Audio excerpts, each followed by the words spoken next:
So in the past 2 years, me and my team have been able to close 7 figures worth of deals in person and also through Zoom calls. So in this video, I'm going to be running you through 3 most important questions to ask to make sure that a lead is qualified within the first 3 minutes of your sales call, and make sure that you stop wasting times on sales calls with time wasters. In sales, the intro and how you set the frame of your sales call is the most important part. If you leave a bad impression, or if you set the frame wrong in the introduction of the call, the rest of the whole call, no matter how good your performance is moving forward, is irrelevant due to the poor preparation and the poor execution in the beginning of the call. A good intro in your sales call will do a lot more for you than a good pitch will. And a good intro and a good frame will save you tons of headache further on down the line in your sales call when it's time to collect the cash. This means that the questions you ask at the beginning of the sales call in the first 5 to 10 minutes have to be super targeted,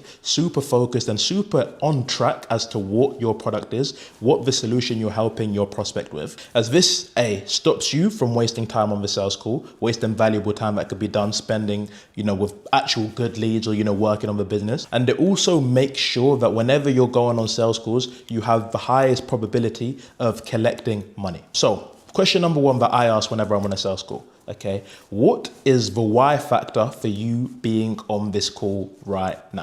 What's caused you to reach out? What's the why factor behind you've took time out of your day to get on this call? What are you looking to get out of this? The reason I love this question so much is because it gives us clarity and confidence on if this is actually a serious lead that needs our help, and also on what exactly that they need help on. What exactly that our business or your business, whatever the product that you're selling to your prospect, what exactly it is that you can help this prospect with. And it also sets the agenda of what you're going to be able to position your package as, okay? If someone gets on a call and they're saying they're really struggling with marketing and ads, okay? The number 1 reason, the why factor they're on this call is because their ads have been performing terribly. When you're onto your sales pitch, when you're pitching a product, you're not gonna go into the sales side of things. You're not going to go into the team management side of things, because you know what is actually keeping them up at night. You know what the reason they're on this call for, what they need your help for, and your sales pitch can be so much more organized and tailored to what it is that they're struggling with. So that's question number 1. What is the why factor for you being here? Question number 2, what has been the biggest challenge / bottleneck with whatever it is? So say if you help a business with marketing, what has been the biggest challenge / bottleneck with your marketing for your business that you'd like our business to, help you bridge the gap to, solve? Okay, what has been the biggest problem that you're looking for us to help you solve with?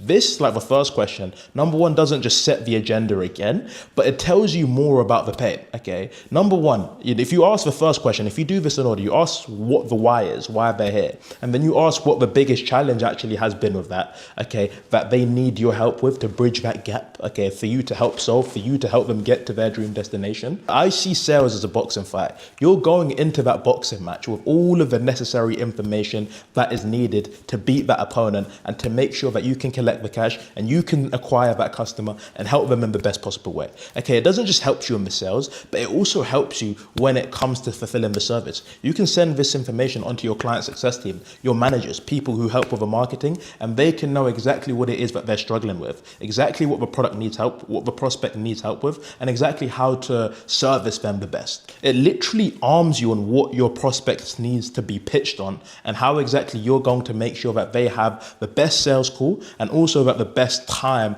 with your business. And that just brings us on to question number 3. And question number 3 is probably one of my favorite questions ever in a sales process, because not only does it tell you of what they're struggling with, it tells you of what they're looking to get to, what the end goal is. And and the way I frame the question is something like this: if in the next 6 to 12 months everything was to go to plan, where would you want the B2B business and marketing wise in the next 6 months? Okay, say if everything was to go to plan, you were able to hit your goals and we were able to bring you on or progress you to the point where you want to get to, and the whole reason why you've gotten this call right now, where would you want the business to be? What would you want the business to look like? What would you like your marketing to look like? What would you want the fulfillment to look like? Whatever it is that you help your prospect with your service, the main 3 questions that you ask in the beginning of your sales calls are probing questions around what it is that they feel like they need, what it is that you can help them best with, what it is that you're going to need to do to make their client success journey journey as smooth as possible with you. When you're able to ask questions like these, not only are you able to understand your prospect better, but your prospect is able to feel like you understand them better, okay? And prospects are more likely to buy once they feel understood, okay? Feel, felt, found. If people feel like you understand them, they feel like you know exactly what it is they're struggling with and where exactly that they're trying to go, and they trust in you to be able to take them to that next step, and they've got that clarity, because confused prospects don't buy. Prospects without clarity or without an idea of what it is that you're going to help them with are not going to get their credit card out and fork out tons of money to someone who they're not confident understands what it is that actually needs to be done.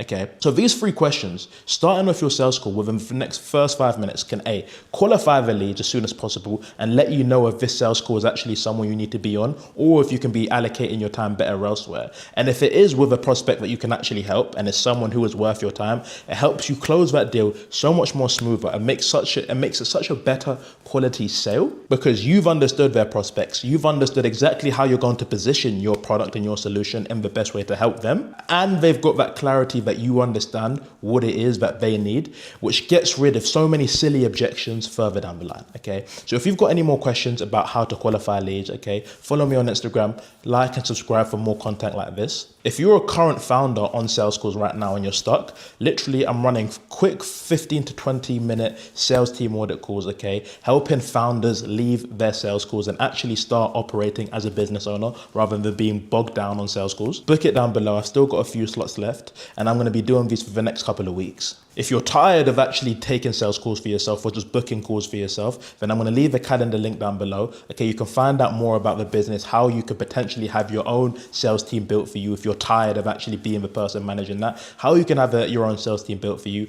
how you can make sure that you drive performance and have all of that taken care of for you while you focus on what actually matters in the business, okay? Hope you guys enjoyed that video, and I'll see you guys in the next one.